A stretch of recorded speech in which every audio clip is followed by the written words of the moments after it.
Ya kasus Vina Cirebon semakin nggak jelas saya pikir teman-teman ya. Menurut saya sendiri, kalau menurut kalian seperti apa saya nggak tahu. Ya ini yang dulunya DPO-nya katanya 3, sekarang hanya 1, yaitu si Peggy itu. Dan Peggy ini sudah dinyatakan sebagai tersangka utama ya, otak pembunuhan dari Vina dan Eki begitu teman-teman ya. Sekarang mari kita lihat konferensi pers di Polda Jawa Barat yang disitu menghadirkan juga ada Peggy. Nah, jadi memang PS ini merupakan otak pelaku. Jadi ketika mereka kumpul-kumpul sesama geng motor, karena mereka dibilang monreker, mereka manakala ada kelompok ekstasi yang lewat di jalan itu, mereka sering lempar dengan batu. Itu yang terjadi. Nah, pas ada kejadian, PS mengajak salah satu tersangka lain untuk mengejar korban ini, yang dia sampaikan bahwa saya ada masalah dengan itu. Kejar. Nah, masalah apa sedang kita dalami. Kemudian dikejar berdua sampai dengan di jembatan layang, dipukul korban sampai dengan jatuh. Kemudian dibawa korban ini satu motor dengan satu tersangka lain dan jadi satu motor berempat. Yang korban Eki taruh depan, didudukkan depan joki, kemudian joki di belakangnya ada korban yang wanita, Vina, kemudian di belakang lagi adalah PS. Di situ dibawa ke kebun kosong, baru yang lainnya rame-rame mengikuti mereka. Jadi yang menurut keterangan salah satu pelaku juga bahwa yang melakukan persetubuhan terhadap Vina yang masih di bawah umur pada saat itu sudah dalam kondisi pingsan. Yang melakukan persetubuhan pertama adalah PS, kemudian diikuti oleh tersangka lain, kecuali satu yang memang di bawah umur tidak ikut melakukan persetubuhan. Jadi perlu saya tegaskan diceritakan bahwa tersangka semua bukan 11 tapi 9, sehingga DPO hanya 1. Untuk itulah kami selama ini meyakinkan bahwa 5 keterangan berbeda dari tersangka itu ada yang menerangkan 3, ada lagi menerangkan 3 dengan nama berbeda, ada yang menerangkan 5, ada yang menerangkan 1. Setelah kami melakukan penyidikan lebih mendalam, ternyata 2 nama yang disebutkan selama ini itu hanya asal sebut.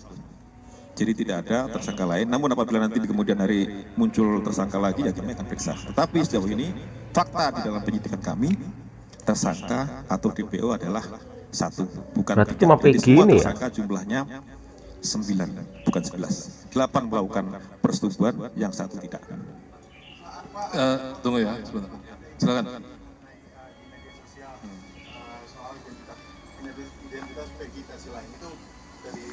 Ya, bahwa kita yakinkan PS adalah ini. Kita sudah menyita sejumlah dokumen terkait dengan identitas, kemudian juga motor yang digunakan kita sudah dapat STNK-nya, walaupun motornya belum dapat, tetapi STNK kendaraan yang digunakan pada saat kejadian kita sudah mengamankan.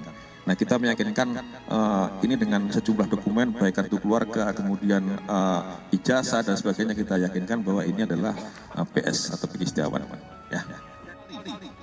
Selanjutnya, memukul dan menyabetkan samurai pendek berbentuk geleng-geleng kepala dia ke korban Rizky dan memukul korban Vina dengan menggunakan tangan kosong mengenai hidung sampai mengeluarkan darah di TKP, lalu mengangkat korban Vina ke dekat korban Rizky, kemudian mencium dan memegang payudara anak Vina di TKP, yang selanjutnya membawa korban Vina ke flyover dan meninggalkannya.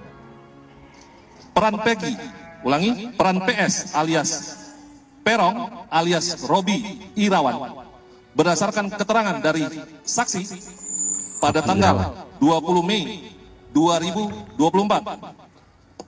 kemudian 22 Mei 2024 dan 25 Mei 2024, yaitu menyuruh dan mengejar korban Rizky dan korban Vina dengan menggunakan sepeda motor Honda Beat warna orange. Selanjutnya memukul korban Rizky dan korban Vina menggunakan balok kayu.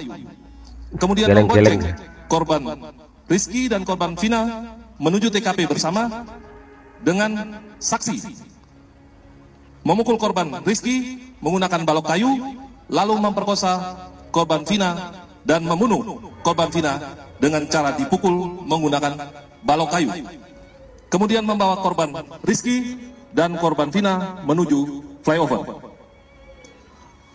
Peran PS, dia nyangkal.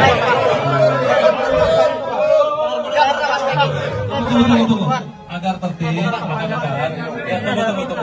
Saya rela mati. Tunggu, sabar. Kenapa ganti identitas? Tidak. Kenapa ganti Robi namanya? Tahu panggilan saya itu. Silakan. Kenapa ganti nama gaul saya? Saya tidak pernah melakukan pembunuhan itu. Ini fitnah. Saya rela mati. Saya rela mati. Tidak. Dia belum mengaku juga ya. Ini fitnah katanya. Kata Peggy itu fitnah. Robi itu nama gaulnya katanya. Akhirnya nih orang ketangkap juga. Cuy, otak dari kejadian sadis Vina Cirebon akhirnya sudah tertangkap. Lu udah lihat? Udah kok, udah lihat. Kok lu kayak gak happy sih? Jadi gini ya, Peggy Setiawan alias Perong alias Egy ditangkap pada 21 Mei 2024, tepat Selasa malam di wilayah Bandung. Menurut penuturan Kombes Jules Abraham Abbas, dikatakan juga Egy ini selalu berpindah-pindah tempat serta mengganti namanya menjadi Robi agar menyulitkan petugas dalam menangkapnya. Ya mungkin itu alasannya kenapa Egy ini tuh susah banget buat ditangkap guys. Tapi jujur ya, coba lu perhatiin dari rilisan kepolisian yang bilang kalau ciri-ciri Egy ini tuh awalnya rambutnya keriting, tapi kok yang ditangkap rambutnya berbeda ya. Terus ditambah lagi ada beberapa kejanggalan lainnya. Tapi ya namanya juga kepolisian masih mendalami kasus ini ya. Semoga aja pihak kepolisian tidak salah dalam menangkap tersangka, karena jangan sampai ada orang yang dikambing hitamkan akibat kasus seperti ini. Jujur agak ngeri sih. Iya juga ya. Guys, menurut kalian apakah sebenarnya Egy itu sudah benar-benar ditangkap atau belum? Ya semoga aja memang kepolisian sudah benar-benar menangkap Egy ini ya. Ya kita lihat aja nanti ke depannya. Oh ya, kalian tulis di kolom komentar bagaimana pendapat kalian. Dan jangan lupa, udah ini bahas apa lagi nih? Komen ya. Guys, dari pagi sampai malam, bahkan sampai pagi hari ini, pemberitaan di TikTok saya ini selalu yang muncul adalah tentang kasus pembunuhan Vina dan Egy.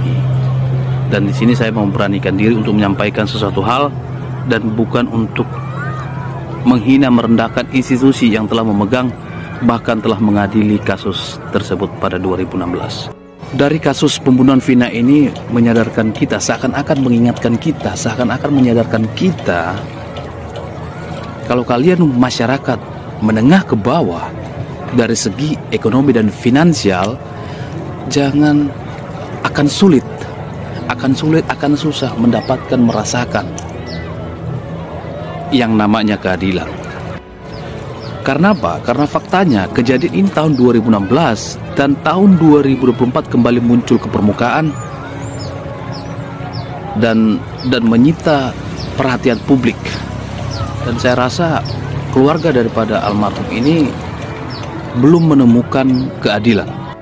Yang kedua, dari kasus almarhum Vina ini melibatkan 4 dunia. Yang pertama, dunia nyata. Kita tahu kasus pembunuhan Vina dan Egy ini benar-benar sesuai dengan fakta, benar-benar sesuai dengan kenyataan. Mereka dibunuh dengan cara yang sadis dan kejam. Yang kedua, dunia goib. Kita tahu belakangan ini viral katanya informasinya bahwa ada seseorang memanggil arwah daripada Vina untuk memasuki dalam media dalam tubuh seseorang untuk menyampaikan kronologi atau kejadian pembunuhan tersebut. Walaupun pada faktanya banyak orang yang menghiraukan dan tidak percaya dengan apa yang disampaikan. Dan yang ketiga adalah dunia maya. Bagaimana pemberitaan tentang kasus Vina ini selalu muncul dan memenuhi media sosial, selalu menjadi pembicaraan publik, menjadi perhatian publik, sehingga di media sosial dipenuhi dengan kasus-kasus almarhum Vina dan Egy ini. Dan yang keempat adalah dunia perfilman.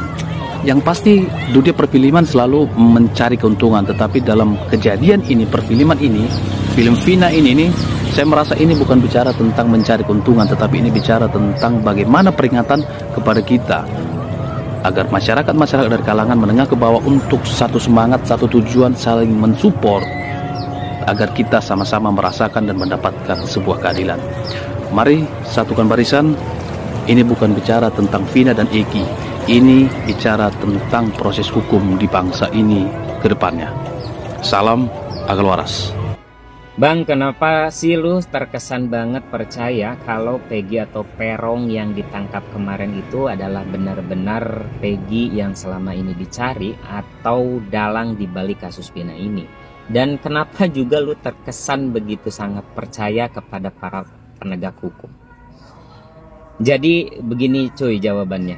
Kalau saya ditanya siapa yang paling bisa saya percaya atau harus saya percayai dalam hal mengungkap sebuah kasus, jawabannya adalah para penegak hukum. Alasan saya adalah karena merekalah yang dikasih wewenang, dikasih pengetahuan, dan difasilitasi oleh negara. Tetapi ini berlaku sama sebaliknya. Jika saya ditanya siapa yang harus saya tidak percayai dalam hal mengungkap sebuah kasus, jawabannya sama, para penegak hukum juga. Alasannya, ya karena mereka lah yang dikasih wewenang, dikasih pengetahuan, dan difasilitasi untuk itu semua. Jadi, mereka lah yang paling mungkin mengungkap atau menutupi sebuah kasus. Namun, sebagai warga negara yang baik, kan kasus Vina ini sudah dibuka kembali. Polri dan Polda juga sudah turun tangan. Kita harus percaya sepenuhnya. Kita harus hormati segala usaha dan proses yang sedang dilakukan oleh Polri dan Polda untuk mengungkap kasus Vina ini. Tidak ada pilihan lain. Saya paham betul teman-teman semua banyak yang tidak percaya kalau Peggy yang sudah ditangkap itu bukan Peggy yang itu. Bahkan banyak asumsi kalau pihak yang berwajib ini salah tangkap. Tetapi kan itu juga sama harus dibuktikan. Jadi kita tunggu aja keterangan dari Polda. Nah, kalau memang nanti setelah kasus ini dianggap selesai dan banyak kejanggalan-kejanggalan, nah disitulah kita saatnya menyimpulkan kalau para penegak hukum di negeri ini bisa kita percayai atau tidak. Netizen ini malah modelnya kayak nyalahnya Pak Polisi tuh. Lah lek seandainya polisi salah tangkap ya. Lah buktinya sing kasus-kasus besar bom teroris barang kayak kok ya iso ketang. Tangkapan Peggy Setiawan itu menurut saya benar, tidak salah tangkap, tetapi teman-teman semuanya menyatakan itu salah tangkap ya. Sekali lagi ya, netizen jangan terjebak netizen ya. Bahwa yang beredar Egy ini ada anting-antingnya lobang ya. Ini bisa saja sebagai sebuah obstruction of justice, jadi pengrusakan barang bukti. Ya, memang bisa-bisa Egy ini diciptakan ya, dan dia aktif di Facebook ya, dengan seolah-olah dia adalah gitu ya. Jadi jangan kita terjebak di situ teman-teman semua. Saya sudah katakan Peggy Setiawan ini ya memang bisa jadi otak atau salah satu pelaku ya. Tetapi teman-teman kaget kenapa hanya seorang kuli bangunan yang ditangkap ya.